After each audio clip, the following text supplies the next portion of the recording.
سیدنا امیر معاویہ رضی اللہ تعالیٰ عنہ اعلان نبوت سے 8 سال پہلے مکہ میں پیدا ہوئے۔ آپ صلح حدیبیہ کے دن اسلام میں داخل ہوئے اور مکہ مکرمہ والوں کے جبر اور ظلم کو دیکھتے ہوئے کچھ عرصے بعد باقاعدہ اس کا اناؤنس بھی کیا گیا۔ آپ کی زندگی کے بارے میں، آپ کی سیرت کے حوالے سے اور آپ کی جو اسٹریٹجی رہی ہے، جو آپ نے اپنا وقت گزارا ہے جنگ کے حوالے سے، اور جس طرح سے آپ کے بارے میں جو ساری ڈیٹیل سامنے آئی ہیں، ان کے مطابق نبی مکرم صلی اللہ علیہ وآلہ وسلم نے انہیں غزوہ حنین میں جب وہ شریک ہوئے تو مال غنیمت میں سے 100 اونٹ بھی دیے۔ ان ساری چیزوں کے ساتھ ساتھ ان کی سیرت کے حوالے سے، ان کی زندگی کے حوالے سے ہم بہت ساری چیزیں جانیں گے آج اپنے اسی پروگرام میں، اور میرے ساتھ معزز مہمان موجود ہیں۔ ان کا تعارف کرواتا چلوں، مفتی محمد نعمان فاروقی صاحب اسلامک اسکالر ہیں، ہمارے بڑے پیارے ساتھی ہیں، ان کو ہم خوش آمدید کہیں گے اپنے شو میں۔ سر السلام علیکم۔ وعلیکم السلام۔ کیسے ہیں سر؟ خیریت؟ اللہ سے؟ کا شکر، ماشاء اللہ۔ ان کے ساتھ ایک اور بڑی پیاری شخصیت موجود ہیں جی، کبھی کبھی ان سے ملاقات بھی ہوتی رہتی ہے ہماری۔ آج ہم نے انہیں خاص طور پہ مدعو کیا ہے، ڈاکٹر محمد ابراہیم سلفی صاحب عالم دین ہیں، ان کو خوش آمدید کہیں گے۔ ڈاکٹر صاحب السلام علیکم۔ وعلیکم السلام۔ کیسے ہیں ڈاکٹر صاحب؟ الحمدللہ۔ صبح سویرے آنا تھوڑا مشکل ہو جاتا ہے، لیکن آپ نے وقت نکالا، آپ کے آنے کا شکریہ، جزاکم اللہ تھینک یو خیر۔ Very much. گفتگو کا آغاز ڈاکٹر صاحب میں آپ سے ہی کرتا ہوں۔ فرمائے گا سیدنا امیر معاویہ رضی اللہ تعالیٰ عنہ، ان کے ابتدائی حالات زندگی کے حوالے سے کچھ آغاز میں گفتگو ہو جائے، پھر آگے بڑھتے ہیں۔ الحمدللہ رب العالمین والصلاة والسلام علی سید الانبیاء والمرسلین، اما بعد فاعوذ باللہ من الشیطان الرجیم، بسم اللہ الرحمن الرحیم۔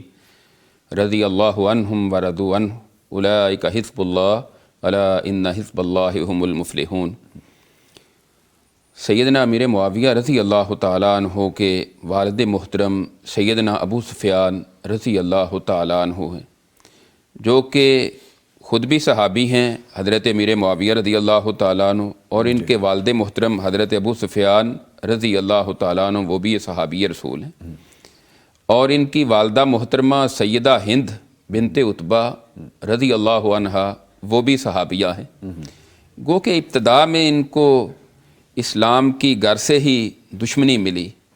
غزوہ بدر میں چونکہ ان کے نانا عتبہ بھی مارا گیا اور ان کا ماموں ولید جو ہے وہ بھی ہلاک ہوا۔ جی، یہ چونکہ مکہ کے بہت بڑے سردار تھے، اور یہ بڑے بڑے سردار جو تھے یہ غزوہ بدر میں ہلاک ہوئے اور جہنم واصل ہوئے۔ جی، اس بنا پر ان کی والدہ، ان کے والد، چونکہ اس کے بعد غزوہ احد میں وہ سربراہ تھے، اور وہ غزوہ بدر والا لشکر تجارتی، اس کے سربراہ بھی یہی حضرت ابو سفیان ہی تھے رضی اللہ تعالیٰ عنہ، جو بعد میں مسلمان ہوئے۔ تو اس بنا پر ان کو گھر سے ہی ایک مسلمانوں سے عداوت اور دشمنی کا سبق ملا، چونکہ ان کے بہت زیادہ قتل ہو چکے تھے، مسلمانوں کے ہاتھوں جہنم واصل ہوئے، تو ان کے دل میں مسلمانوں کے خلاف شدید نفرت تھی۔ وہ کہتے ہیں کہ اس وقت میرے دل میں اسلام کا کچھ میلان ہوا، اسلام کی طرف راغب ہوا، کہ جب غزوہ واقعہ رجی جو ہوا اس میں حضرت خبیب بن عدی رضی اللہ تعالیٰ عنہ کو جب سولی لٹکانے لگے مکہ میں، جی، تو کہتے ہیں کہ انہوں نے کہا، اے اللہ تو اپنے نبی کو ہمارا یہ سارے کا سارا جو معاملہ ہے ان کے سامنے پیش کر دے، ان کو بتا دے کہ آج ہمیں یہ کس وجہ سے یہاں سولی دے رہے ہیں، تو اور ان کو یہ جتنے کافر جمع ہیں ہمارے ارد گرد ان کو گن لے، ایک ایک کر کے ان کو اس کا بدلہ دے۔ تو اس وقت کہتے ہیں کہ میرے باپ نے وہاں سے کھسکنا شروع کر دیا۔ حضرت امیر معاویہ کہتے ہیں کہ میرے دل میں یہ بات آئی کہ اگر یہ ہم سچے ہیں تو پھر ہمیں یہاں سے کھسکنے کی کیا ضرورت ہے؟ تو لگتا ہے کہ کچھ دال میں کالا کالا ہے، ہم جو ہیں وہ باطل پر ہیں۔ کہتے ہیں اس وقت سے میرا اسلام کی طرف میلان شروع ہوا۔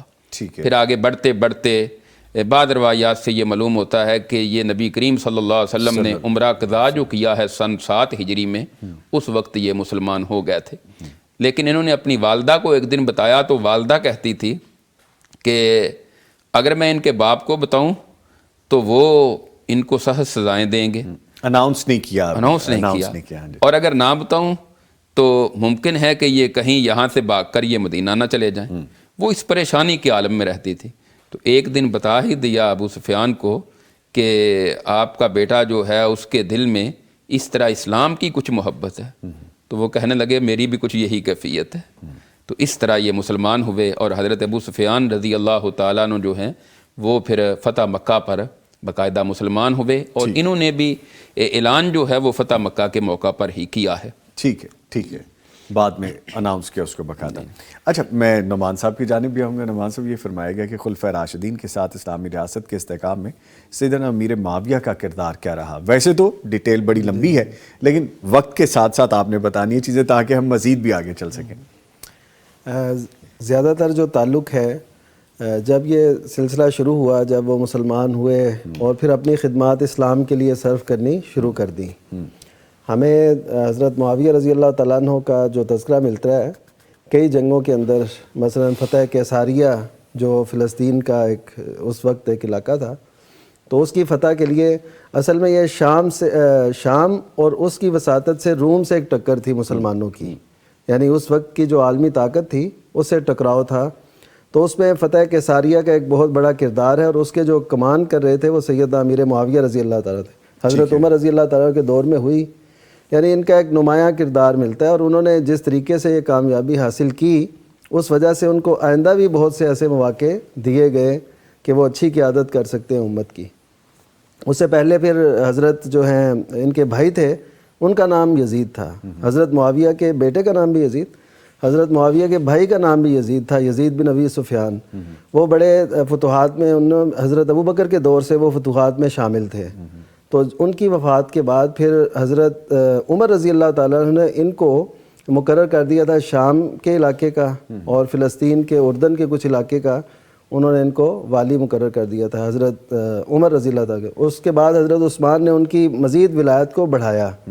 تو اس کا مطلب ہے کہ پورا ایک نمایاں کردار رہا پوری اسلامی سلطنت کے اندر سیدنا معاویہ رضی اللہ تعالیٰ عنہ کا، اور انہوں نے بڑے کارنامے ایسے انجام دیے اور فتوحات کا دائرہ وسیع کیا۔ اور یہی وہ تربیت تھی نا کہ جب اللہ تعالیٰ نے ان کو حکومت دی تو انہوں نے اس نظام کو، اس حکومت کو آگے سے آگے تک پہنچایا اور بہت زیادہ کارہائے نمایاں انجام دی۔ اور یہ بڑا لکھا جاتا ہے، بتایا جاتا ہے، ہسٹری یہی بتاتی ہے جو ہم نے کتابوں میں بھی پڑھا ہے کہ وہ حکمران بہت زبردست تھے، ان کی جو حکمت تھی وہ بڑی زبردست تھی، اور اس کی بڑی مثالیں موجود ہیں۔ یعنی اس سے پہلے کسی نے بھی اتنی لمبی حکومت نہیں کی، 19 سال تقریباً 19 سال سے کچھ اوپر ان کی حکومت رہی، اور یہ سب اسی تربیت کا نتیجہ تھا، اور وہ جو گھٹی میں اسلام سے محبت شامل ہو گئی تھی۔ اصل میں ایسا ہے کہ دیکھیے کہ جو بھی پہلے مسلمان نہیں تھے ان کا اسلام کے بارے میں تصور کچھ اور ہی تھا، تو جب وہ مسلمان ہوئے تو پھر انہوں نے اپنی وہ صلاحیتیں سر بھی اسلام کی خاطر اسلام کے لیے، جیسا کہ حدیث مبارکہ میں آتا ہے الناس کالمعادن، کہ لوگ جو ہوتے ہیں نا وہ کانوں کی طرح ہیں، جب وہ اچھی کان سے نکلتے ہیں تو وہ پھر اچھے ہی ہوتے ہیں، لیکن کیا اذا فقہوا، جب وہ دین اسلام کو سمجھ لیتے ہیں۔ اب یہ لوگ جاہلیت میں بھی، یعنی اسلام سے قبل بھی بڑے نمایاں کردار کے حامل تھے، سردار تھے۔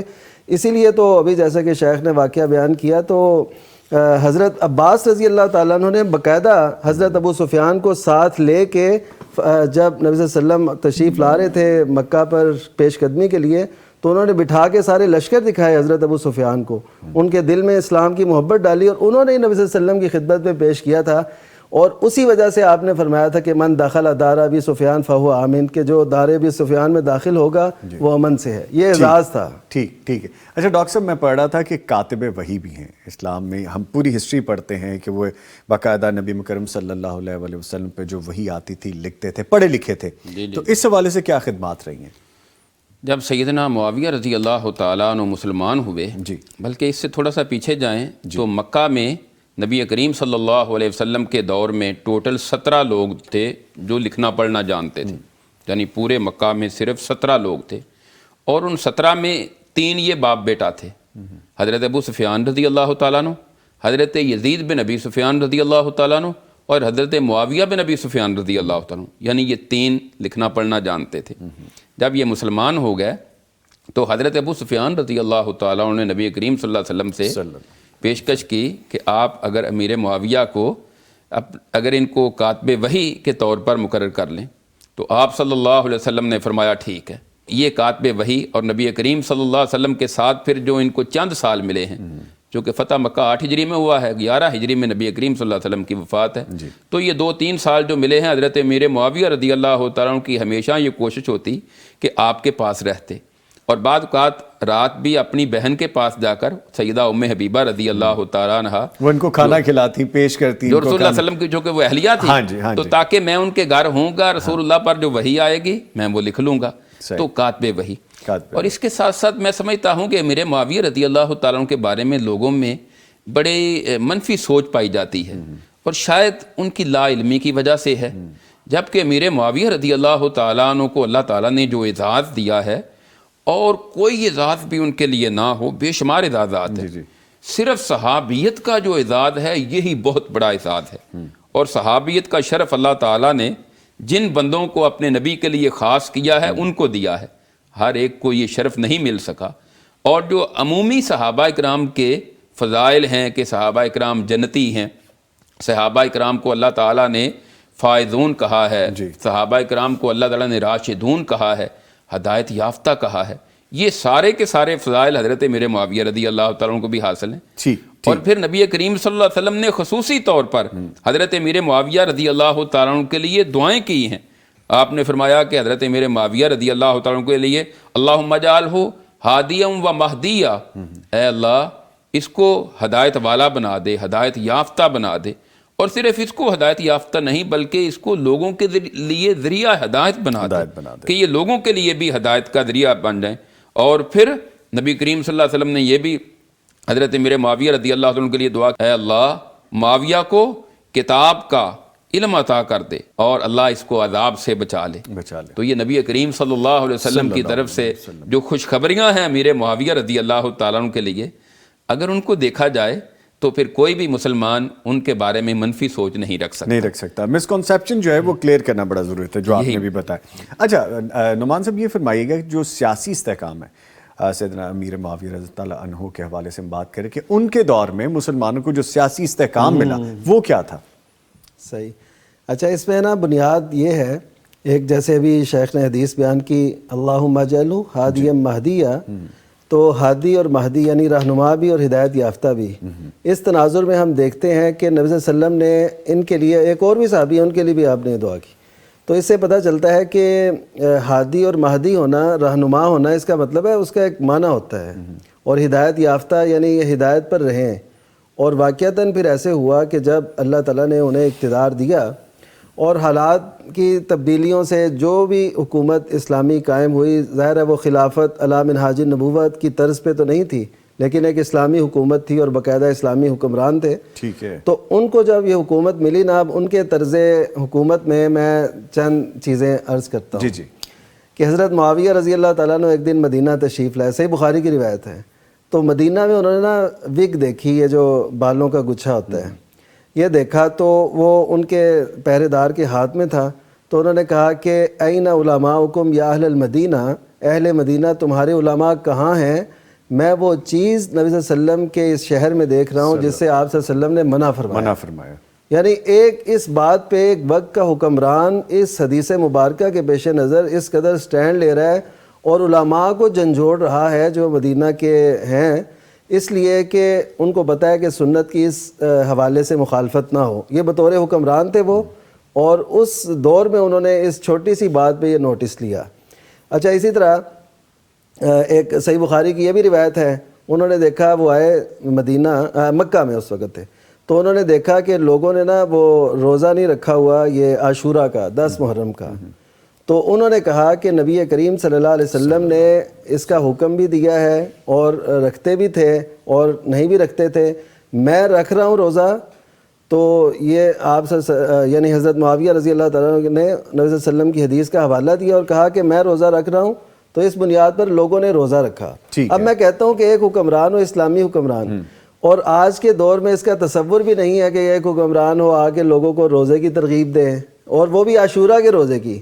یہاں تو کہتے ہیں کہ جس کا جو ہے وہ خود مالک ہے اور اس کا ذاتی مسئلہ ہے، لیکن حضرت معاویہ رضی اللہ تعالیٰ نے عاشورہ کے روزے جو فرض نہیں ہے، ضروری نہیں ہے، اس پہ ترغیب دے رہے ہیں، اور انہوں نے ایز روزہ اے رکھا حکمران، ایز اے حکمران، یہ اصل حاکم یہ وہ بات بتا ہے. رہے ہیں، بطور حاکم ہاں وہ جی، بتا رہے ہیں. اور پھر انہوں نے یہ لفظ بھی ادھر بھی ارشاد فرمایا کہ این علماؤکم، کہ تمہارے علماء کہاں ہیں. تو اس کا مطلب یہ نکلتا ہے کہ وہ خیال رکھتے تھے ان باتوں کا کہ لوگ سنت سے ہٹے نہ، سنت پہ قائم رہیں اور اس پہ رہیں. اچھا، انہیں بتایا گیا کہ ایک شخص نا حج کے ایام میں کوئی گفتگو ایسی کر رہا ہے، آپ اندازہ کیجئے کہ ان کے نظام کی جو ہے سختی کہہ لیں یا اس کا نوٹس لینا اور پورا جائزہ لینا وہ کس قدر تھا کہ ایک شخص کے بارے میں بتایا گیا کہ یہ وہ کوئی گفتگو کرتا ہے حج کے ایام میں. تو انہوں نے ان کو بلایا، ان سے کہا کہ تم کس کی اجازت سے کر رہے ہو؟ اس نے کہا نہیں، اللہ تعالیٰ نے ہمیں علم دیا، ہم سکھا رہے ہیں. تو پھر انہوں نے کہا کہ یہ تم نہیں کر سکتے، اگر مجھے اس سے پہلے پتہ چلتا تو میں تمہیں یہ قتل نہ کرنے دیتا. یعنی یہ ٹھیک نہیں ہے، جس طریقے سے جو سنت، جو طریقہ ہے، جو طریقہ کار ہے، اسی کے مطابق اسے ہونا چاہیے. یہ 3 واقعات میں نے اس لیے سنائے کہ آپ کو بتا سکوں کہ سیدنا معاویہ رضی اللہ تعالیٰ عنہ سنت کی ادنا سی مخالفت کو بھی مناسب نہیں سمجھتے، برداشت نہیں کرتے تھے. اور یہی اس دور کے طرز حکمرانی کا اصل تھا، اور اسی بنیاد پہ اللہ تعالیٰ نے یہ عروج دی، اور اب بھی اسی کا تقاضا ہے، اب بھی اسی کا تقاضا، اور اسی سے جو ہے نا کامیابی بھی ہوگی. کامیابی. اچھا ڈاکٹر صاحب، اسلامک ہسٹری میں نے وہ جب پڑھا اور ساری ڈیٹیل ہم نے دیکھی کہ اسلامی جنگی بیڑے کا قیام ان کے دور میں ہوا، وہ کیا ہے وہ بھی بتائیے ہمیں.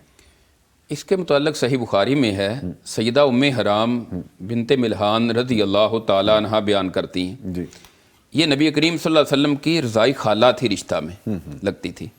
تو آپ صلی اللہ علیہ وسلم فتح مکہ کے بعد ان کے پاس آئے تو یہ آپ کے سر کو دیکھنا شروع ہو گئی. آپ لیٹ گئے، کھانا پیش کیا، کھا کے تھوڑی دیر آرام کیا، تو کیلولا کیا. ہاں، مسکرانے لگ گئے. تھوڑی دیر کے بعد جب آپ بیدار ہوئے تو آپ مسکرا رہے تھے.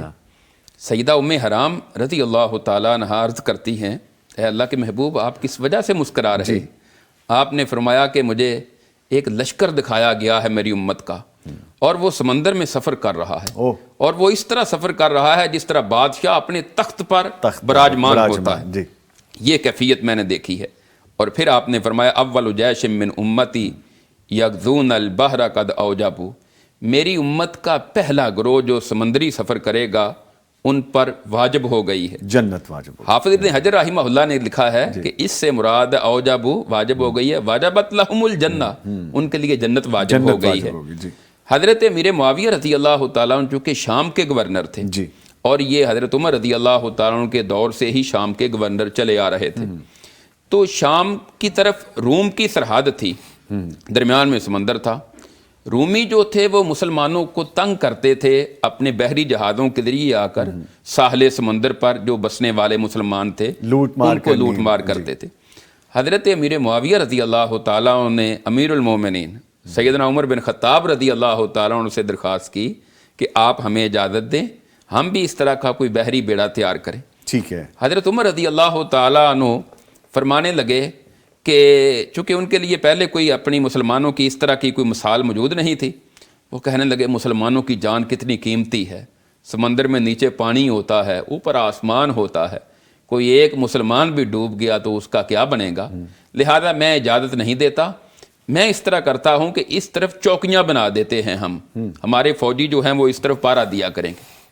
حضرت امیر معاویہ رضی اللہ تعالیٰ کے دل میں یہ خواہش تو تھی، لیکن حضرت عمر رضی اللہ تعالیٰ عنہ نے اس کی اجازت نہیں دی. ٹھیک ہے. حضرت عمر رضی اللہ تعالیٰ عنہ کی شہادت کے بعد سیدنا عثمان رضی اللہ تعالیٰ عنہ جب خلیفہ بنے تو حضرت امیر معاویہ رضی اللہ تعالیٰ عنہ نے پھر اسی خواہش کا اظہار کیا.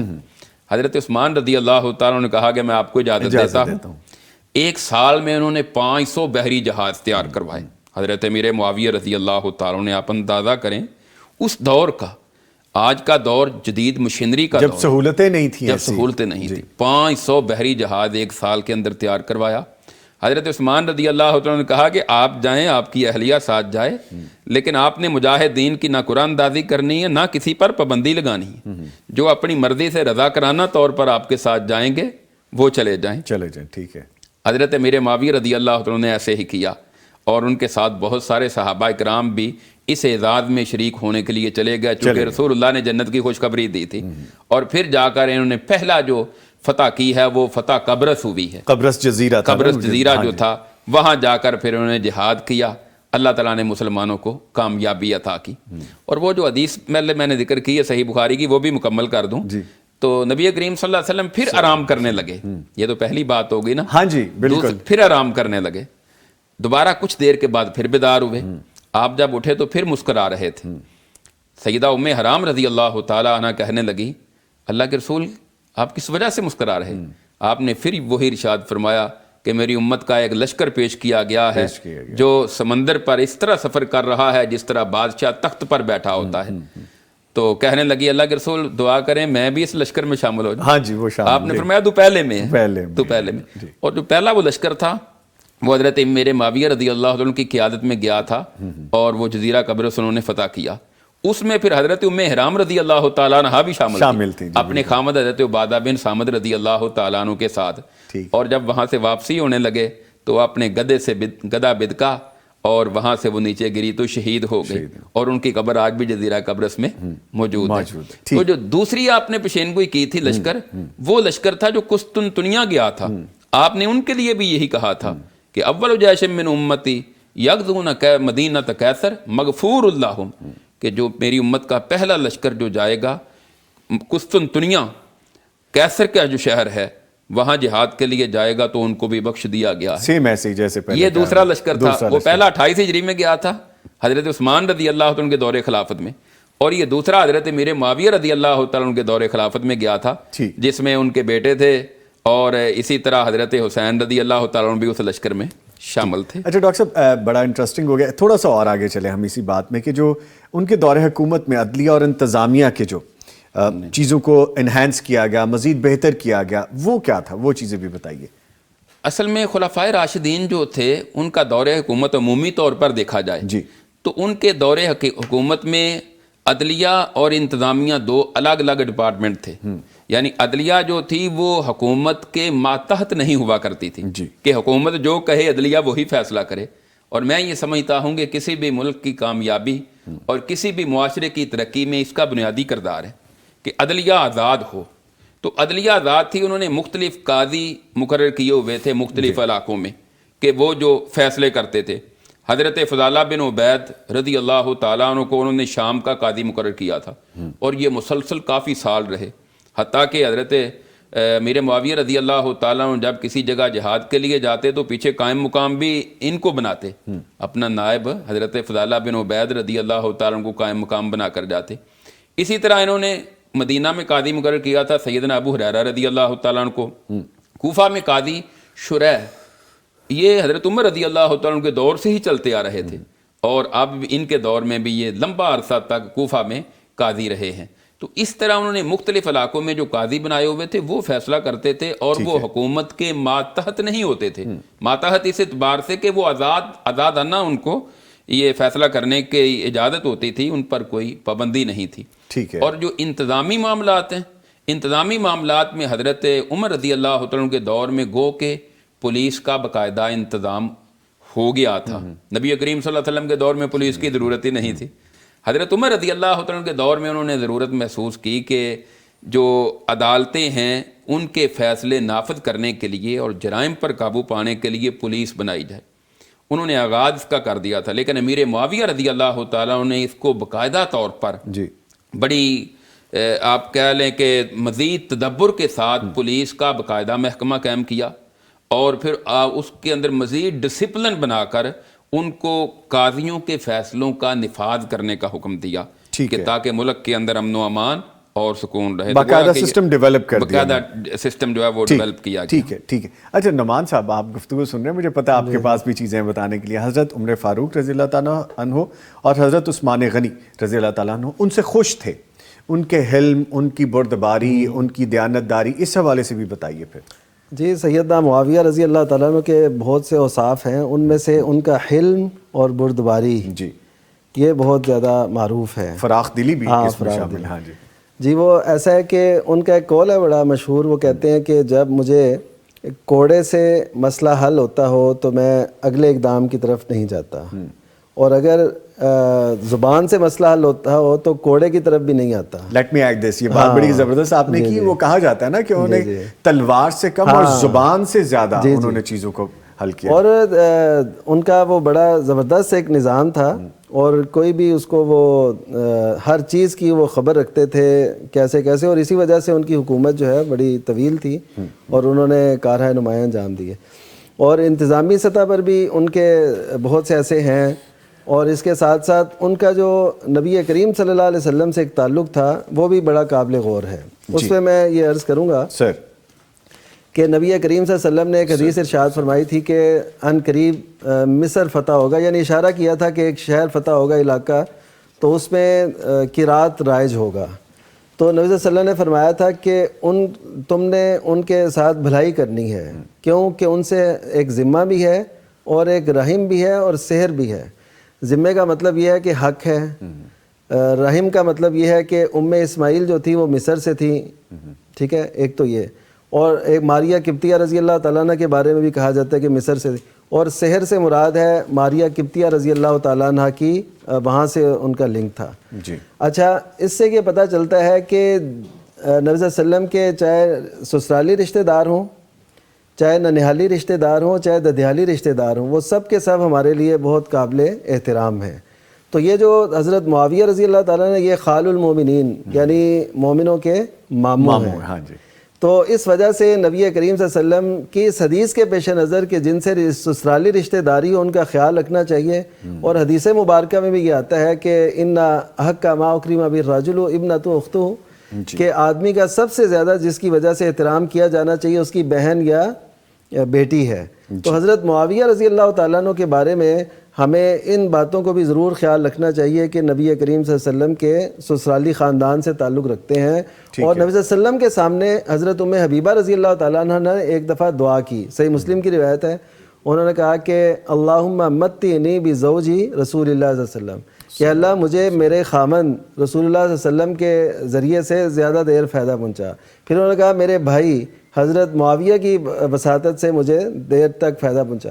اس طرح میرے والد ابو سفیان رضی اللہ. نبی صلی اللہ علیہ وسلم نے یہ باتیں سنی تو ان کو یہ نہیں کہا کہ یہ کیا کہہ رہی ہو، یہ ایسے، لیکن آپ نے ایک ترغیب دی، وہ یہ ہے کہ اگر یہ تو ساری چیزیں طے شدہ ہیں کہ کس نے کتنا دیر زندہ رہنا ہے، کس طرح کس کو فائدہ حاصل ہونا ہے، تم یہ کہتی کہ مجھے بخش دے اور مجھ پر رحم فرما اور آخرت کے معاملات آسان کر دے تو بہتر. تو آپ نے ان تینوں کے الفاظ یعنی تینوں کے متعلق الفاظ سنے اور حضرت حبیبہ رضی اللہ تعالیٰ سے ایسی کوئی بات نہیں کہی.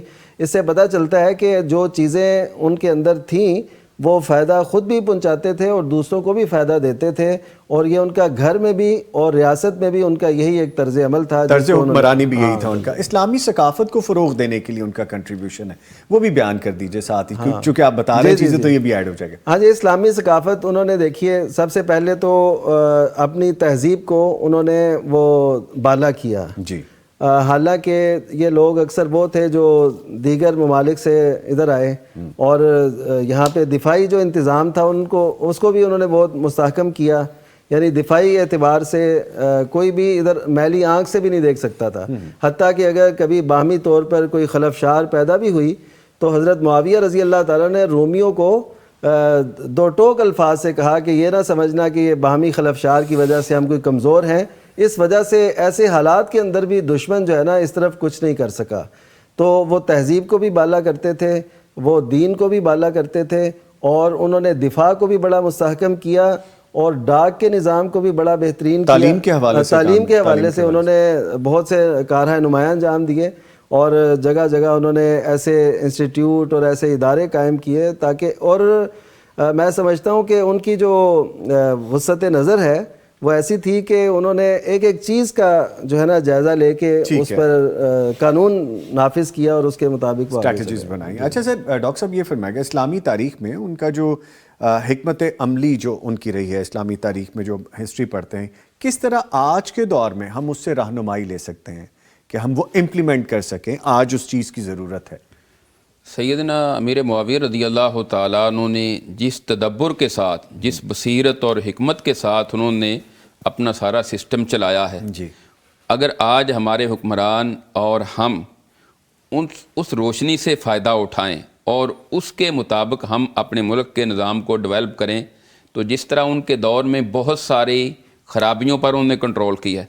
آپ دیکھیں نا، سیدنا عثمان رضی اللہ تعالیٰ عنہ کے پہلے جو 6 سال ہیں ان میں فتوحات کا سلسلہ آگے بڑھتا رہا، اور آخری جو 6 سال ہیں ان میں کچھ ایسے سازشی عناصر جو تھے انہوں نے سر اٹھایا، حتیٰ کہ حضرت عثمان رضی اللہ عنہ کی شہادت بھی انہی میں ہوئی۔ حضرت علی رضی اللہ عنہ کے دور حکومت میں بھی ایسا ہی ہوا، دور خلافت میں یہی فتنے جو تھے وہ نمودار ہوتے رہے۔ اس کے بعد سیدنا حسن رضی اللہ تعالیٰ عنہ خلیفہ بنے۔ جی اچھا، یہاں میں یہ بات بھی عرض کرنا چاہتا ہوں کہ سیدنا حسن رضی اللہ تعالیٰ عنہ جو خلیفہ بنے ہیں، ان کے بعد بعض لوگ یہ کہتے ہیں کہ حضرت امیر معاویہ رضی اللہ تعالیٰ عنہ طاقت کے بل بوتے پر حکمران بن گئے تھے، حالانکہ ایسا نہیں ہے۔ صحیح بخاری میں یہ حدیث ہے، نبی کریم صلی اللہ علیہ وسلم نے فرمایا تھا، آپ ممبر پر خطبہ ارشاد فرما رہے تھے، حضرت حسن رضی اللہ تعالیٰ عنہ آپ کے پاس بیٹھے تھے، آپ نے فرمایا ان ابنی ھذا سید، بے شک میرا یہ بیٹا جو ہے یہ سردار ہے، اور مجھے امید ہے کہ اللہ تعالیٰ اس کے ذریعے اللہ تعالیٰ یصلح بین فئتین عظیمتین من المسلمین، مسلمانوں کے 2 گروہوں کے درمیان ان کو صلح کروانے کا باعث بنا دے گا۔ حضرت حسن رضی اللہ تعالیٰ عنہ نے حضرت امیر معاویہ رضی اللہ تعالیٰ عنہ کی بیعت کی اور متفقہ طور پر ان کو اپنا حکمران تسلیم کیا، پھر وہ امیر المومنین اور خلیفۃ المسلمین بن گئے۔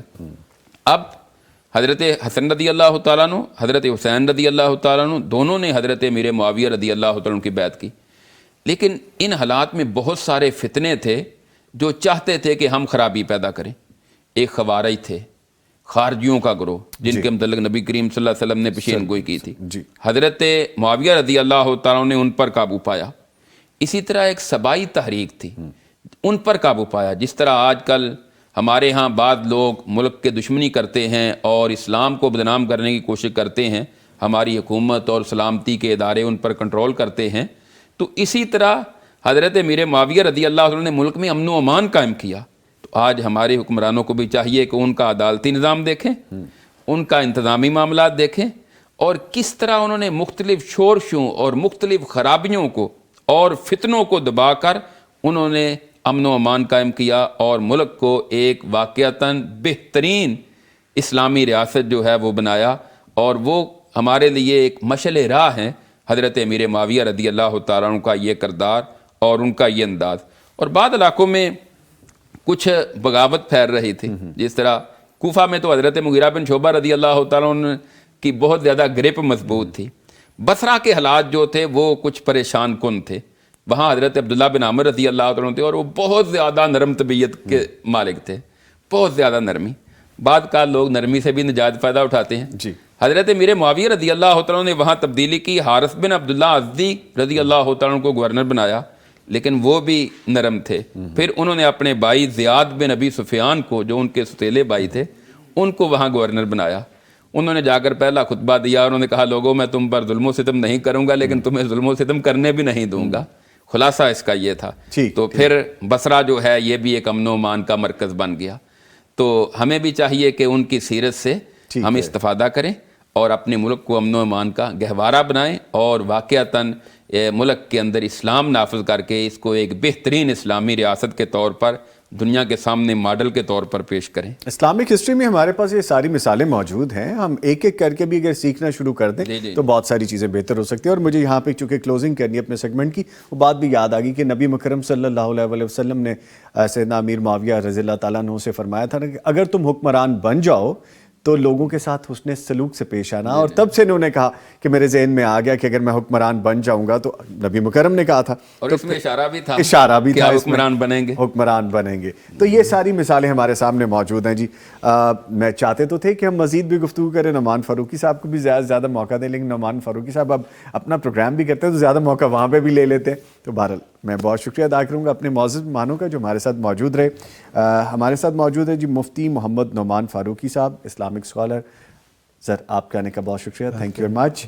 اور ہمارے ساتھ موجود رہے ڈاکٹر محمد ابراہیم سلفی صاحب، عالم دین۔ ڈاکٹر صاحب آپ کے آنے کا بہت شکریہ، بڑی انفارمیٹیو گفتگو رہی، اور کچھ چیزیں ایسی شاید ہم نے سامنے آج رکھی کہ جو وقت کی ضرورت بھی ہے کہ ہمیں گاہے بگاہے اس کو ریوائیو کرتے رہنا چاہیے۔ تھینک یو ویری مچ، آپ کے آنے کا شکریہ سر۔ لے جی سیگمنٹ تو یہاں پہ ختم ہو رہا ہے، اور اس کے ہم کلپس بھی اپلوڈ کریں گے۔ آپ ہمارا یوٹیوب چینل بھی ہمیں سبسکرائب کر لیجئے، فیس بک پیج کو جوائن کر لیجئے، ہمارے سمجھنے کی چیزیں ہیں، اور یہ وہ چیزیں ہیں جو اسلامک ہسٹری میں ہمارے اپنے دین سے ریلیٹڈ ہے، جن کو ہمیں سمجھ کے اپنی زندگیوں میں شامل کرنے کی ضرورت ہے۔ ملتے ہیں چھوٹے سے بریک کے بعد جب واپس آئیں گے خوابوں کی تعبیر کا سیگمنٹ ہوگا۔ ملتے ہیں بریک کے بعد۔